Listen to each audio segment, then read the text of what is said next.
trailblazer was, it is an identity, right? We had to create the logo design. We have to create the whole corporation kind of look.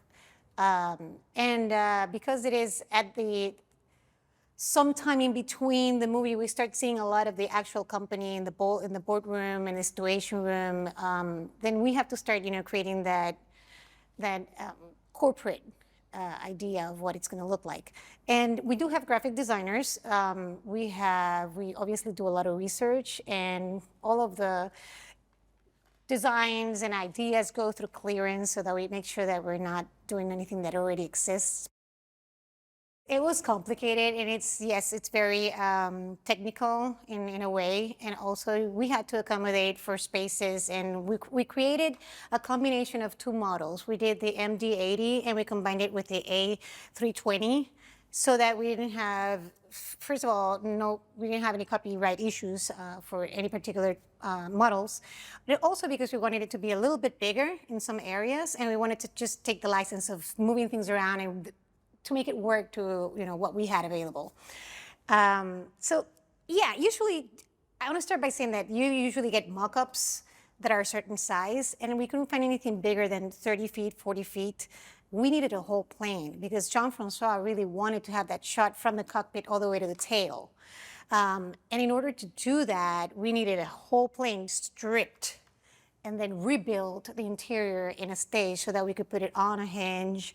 It could be moved, and then on a gimbal, so it could be also manipulated upward and back and stuff like that. So imagine turning a landing strip into a jungle. This is supposed to be just a plane in the middle of the jungle. So we had to dump about, I think it was about 80 trucks of dirt. We covered 1,500 feet by 200 feet wide. I mean, this was ginormous area of dirt, and then put greens around, walls of greens, so it felt like we were surrounding it as much as possible. And it wasn't until we did that scout that we realized, oh my God, we need so much more. This has to be so much bigger. The plane needs to move around. It needs to turn within this area, So there were so many things we need to take under consideration. It's like, how do we compact the dirt so that the plane can actually move easily without having any problems? How do we make sure that, we had puddles of water, so every time that we had to fill this in, it was just like using the heavy equipment every Sunday to patch it up again for the next week of shoot. We had to create 2 roads within the trees that we had in the area, the existing trees, and they had to be more than 200 feet long. So it was just like creating this whole environment that didn't exist. When Gerard Butler first came into like the first set, one of the first sets that we did was a compound. And you could tell that he felt very comfortable right away. It's like, okay, this is how I imagined it. This is how I felt it would be.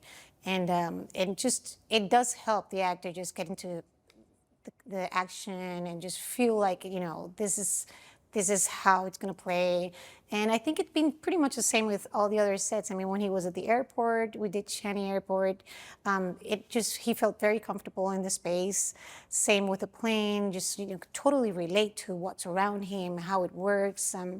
So, it was a really pleasant way of seeing your work fulfilled and just helping, the actors just do their job properly and look great in general.